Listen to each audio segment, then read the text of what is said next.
Hey there, good morning, good afternoon. Today is August 27th, 2020.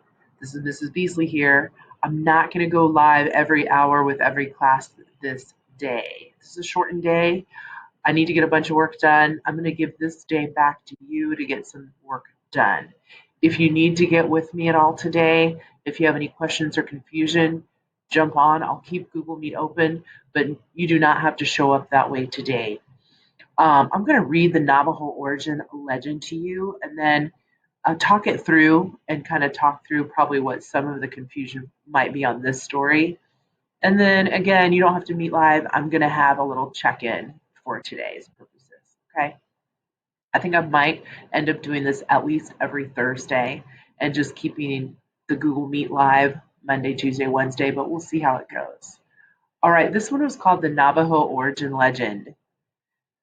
On the morning of the 12th day, the people washed themselves well. So we're dealing with a ceremony here.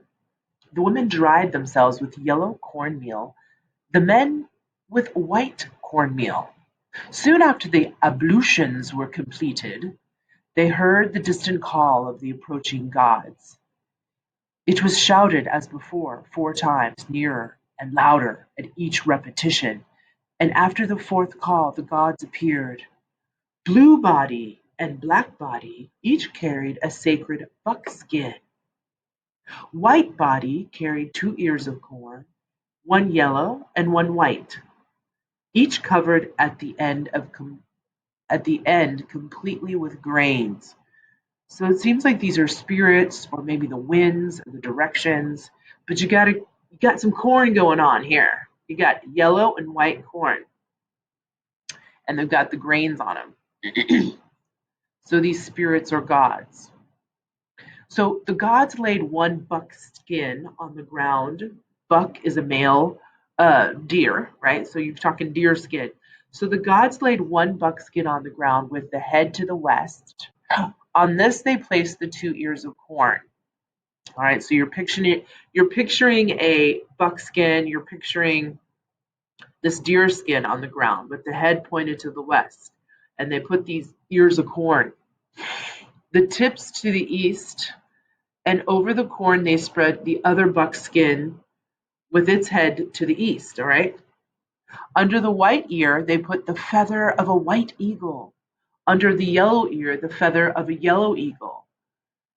Then they told the people to stand at a distance and allow the wind to enter. The white wind blew from the east, and the yellow wind blew from the west between the skins. So basically, you got the wind blowing between these deer skin, buckskin, and you got the corn on each end.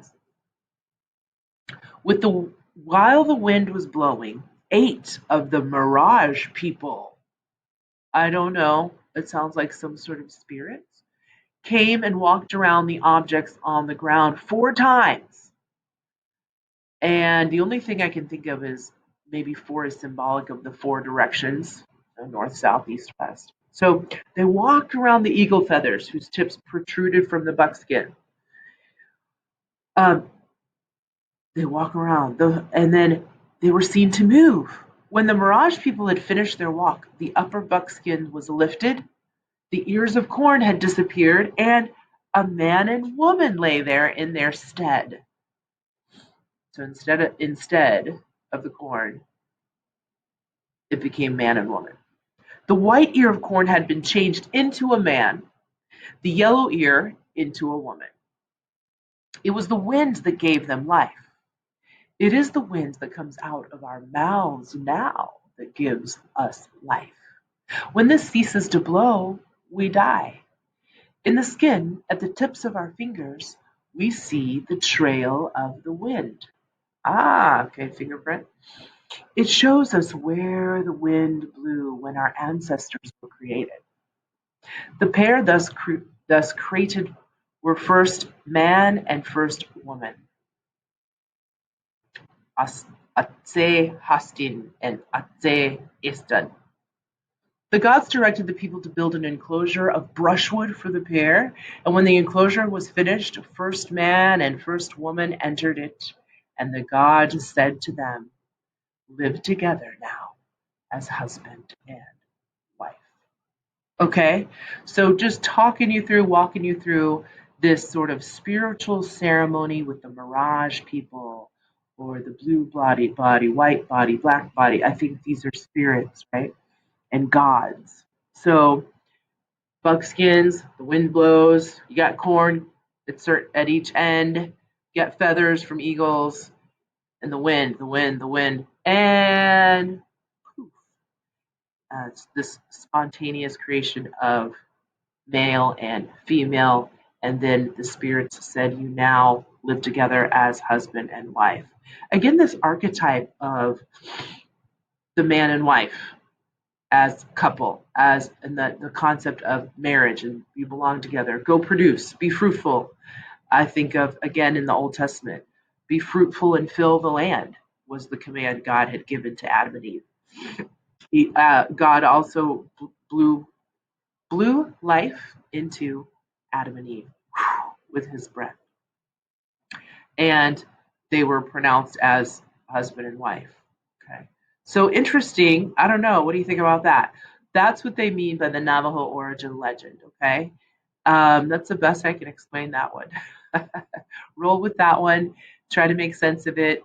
Wind blowing, buckskin, deerskin, corn becomes people.